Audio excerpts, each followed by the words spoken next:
couple of guests in the past who are also really into Bitcoin. It seems like those who understand it and use it, like they really promote it. But the thing is, I don't know where do you use it, Eric?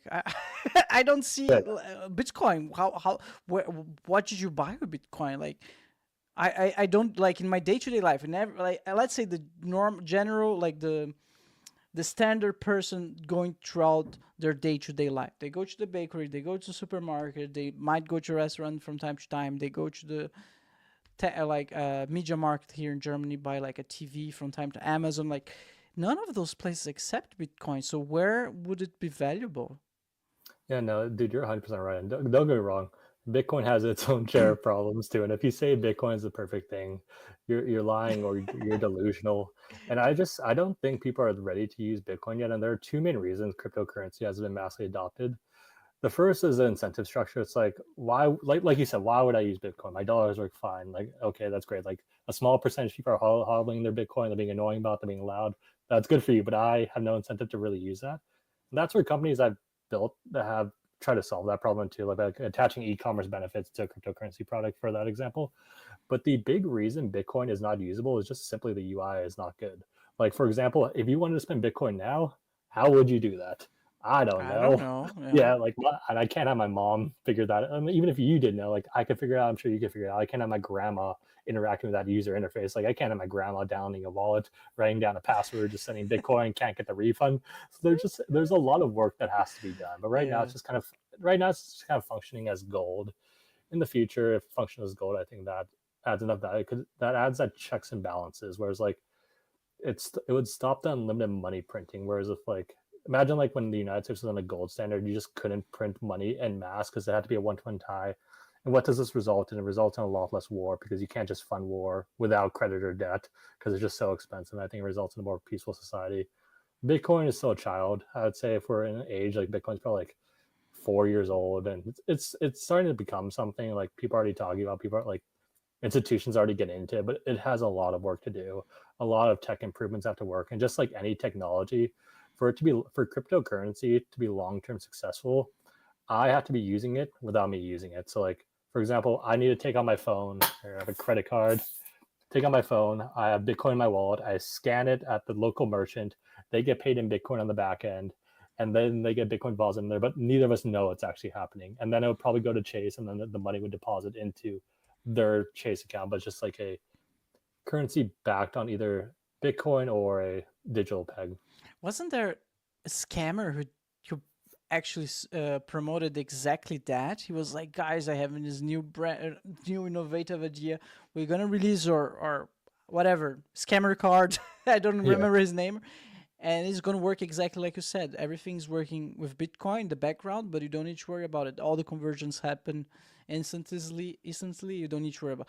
And the whole thing sounds amazing. He got a lot of money for his idea, but it was a scam. No, that makes sense because honestly, the cryptocurrency space is so scam. It's so ridden by scams. That's also inherent to adoptions. Like I can't send my mom, or I can't send my brother. Like, I would never send my mother to a cryptocurrency project that I'm not particularly part of because of the fear of scammers. And that's just the way of the. That's just the natural projection of the path of technology as it seeps into mainstream adoption. Like for example, Bitcoin started on the dark web because they're the people that actually use it, whether they use it for good stuff or bad stuff. It's like they're the first to adopt the technology, and then it kind of leaks upward. The thing about the scamming Bitcoin thing is it is a public ledger. So if I wanted to, I could actually trace all those transactions. So if I wanted to spend the time and technology to see where all the money's going, I could. But yeah, no, like I could see there's probably plenty of scammers like that, and a lot of projects are scams and just don't really do anything. Yeah, but it's kind of stupid though because they got so much money because the idea was good. I bet if they actually implemented their idea and went through with what they're promoting, like they would be rich. They would make Yeah. more money than the actual scam. So So there are two types of builders in the space in the cryptocurrency space. Just and this is more specific to cryptocurrency as a whole, just because it's hard to. No, people do it in the real world too. Like look at Theranos or look at any of the scam companies yeah, that yeah, actually yeah, break out. But like, so for example, in the cryptocurrency space, they raised a bunch of money and they had two options. They could either build a project like they said, or dip out and chill on a beach. And it looks like they chose the beach option. which is a shame, honestly. But they probably had that plan from the start, Yeah. which is it's kind of annoying. But again, life goes on. Cryptocurrency and AI, for that matter, too, are two similar things. Like it's a new technology.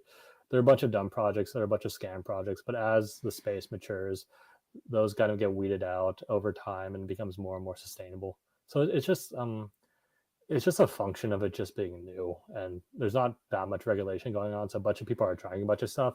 Some people are trying scams.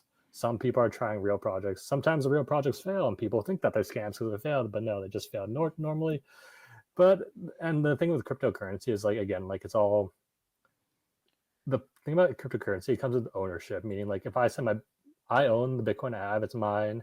No one can take it away from me. But if that, because no one can take it away from me, that means if I send it, like if I were to accidentally send you my Bitcoin, I can't get it back from you because it's your Bitcoin. So that just incentivizes more scammers to come. And so one of my past companies was a NFT as a service based, meaning like local brand. He purchased an NFT, which is a cryptocurrency project, and it's a lifelong membership pass. So there's like e-commerce benefits like discounts, exclusive products, free drops to that. So like think about like a hat where it's like, okay, there's a limited amount of hats. They produce the hat, bots would come in, purchase it in a second. The actual customer wouldn't get that. But with the NFT pass, you would need the cryptocurrency product to scan to get the hat to ensure that you actually owned it. And then we've noticed that within those brand communities, a bunch of scammers would rotate to that. Because like think about it, like it's a Web2 brand, like 500 people purchase the NFT crypto project because they want the benefits for the hat. They're not necessarily well versed in the crypto space. So like scammers like, oh, let me join their community and try to scam people out of their product. I'm just like, oh, that kind of sucks. Don't do that. But it's mature, and I think it's going to get less and less scammy. Yeah. Yeah. You're right. You're right.